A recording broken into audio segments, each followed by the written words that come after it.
Now we will find more about the BPO industry in Mindanao. We'll start with our guest. Of course, let me welcome our guest for today. We have the President of ICT Association of Davao City, Ms. Elizabeth with Olganza. Ma'am, good morning. Good morning, Ethel. Maayong buntag sa mga Davaoeños ug sa mga Mindanaons pod. And of course, we have from the Growth with Equity in Mindanao, the Deputy Program Manager, Business Development Team, Mr. Rene P. Subido. Sir, good morning and welcome to Talk Mindanao. Good morning too, and good morning to everyone.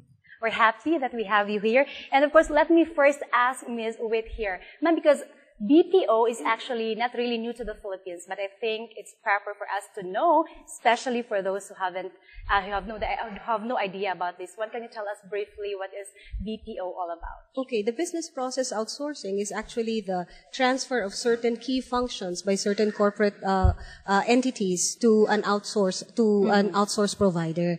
And so the different forms of BPO or business process outsourcing take the form of voice and non-voice. And so, Ethel, when you mentioned about the contact call centers, they actually belong to the voice category. Yeah. And for the non-voice category, for business process outsourcing, we have such services to include transcriptions, software and graphics development. We also have animation and creative services, among others, to include also the financial services and engineering and design.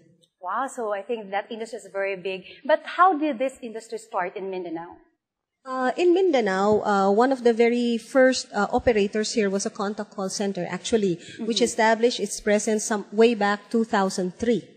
And the BPO, again, like you mentioned earlier, has been perceived as only the contact call center because among the very first pioneering companies was a contact call center here in Mindanao. But to date, we have grown the BPO industry, and we now have players in the non-voice sector as well for transcriptions, for software and graphics development, and for creative services or animation. Oh, that's good to hear that. But I think LEGEM has a program that would help our BPO companies to maybe establish here in Mindanao, or what kind of assistance do you give to these companies? Well, as a program, we are tasked to assist other cities that we feel can give the service to other cities in Mindanao, like Davao and Cagayan de Oro. Our targeted cities are actually the cities of Iligan, Zamboanga, Cotabato, General Santos, cities that have the potential, but as of now, the concentration of BPOP and the other players are still with the call centers. Now we're looking at back office. So what are the activities that can be done with that kind of program? Well, for one, we've started developing the profile of the cities. And we found out that Mindanao-wide, not only in those cities, but Mindanao-wide, we have a good chance of lowering costs in PPO operation as far as power is concerned. In terms of interconnection, Mindanao is already, by end of this year, will be totally wired by fiber optics. Wow. And in terms of human resource, I believe Wit will agree with me, we do have a huge resource of people and talents in this area. Yeah, but you said, Ma'am, that common practice now is into the voice BPO sector. But I would like to know if the non-voice is also becoming active these days.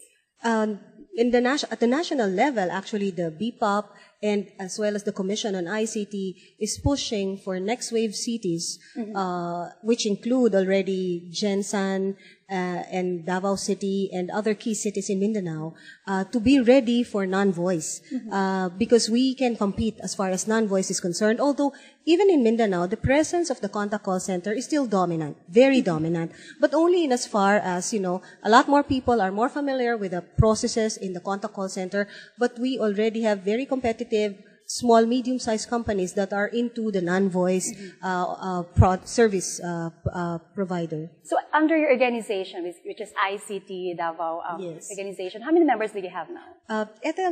ICT Davao Inc., or the Information and Communications Technology Davao Incorporated, is actually the multi-stakeholder organization. It's an umbrella organization for all of the different IT groups hosted by Davao City. Right now, we have 9 member associations, and these member associations include academe-based, supplier-based, as well as the service-based, both for voice and non-voice. And so we have 9 member associations that have established itself and are now organized to be able to address and champion the needs of the subsectors of the of IT and IT BPO. So where do you usually get your human resource? Well, our human resource really come from the 42 colleges and universities in and around Davao City.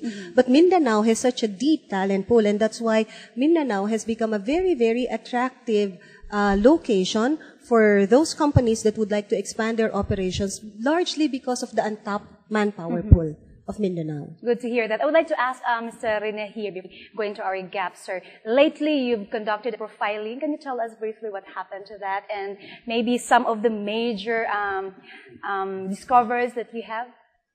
Well, initially, last year we found out that there was one area not part of the loop, and that was Zamboanga. With that information, we were able to encourage telco providers to look into it. By end of this year, you will have 2 telco providers with fiber optic connections all the way to Zamboanga. That is one. The other thing that came out in the profiling is that we do have centers of excellence in Mindanao as far as different BPO non-voice sectors are concerned. We're talking about animation courses in Ateneo de Zamboanga. We're talking about software development and R&D in MSU IT in Iligan, and the other schools as well in Davao and in Cagayan de Oro. Wow. Yes, ma'am? Ethel, if I may add to what Rene has just mentioned, there are 4 centers of development for IT education in Davao. These are Ateneo, the Davao University, the University of Mindanao, the University of Southern Philippines, and UIC, the University of Immaculate Conception. And then we also have centers of excellence for engineering, which is the University of Mindanao.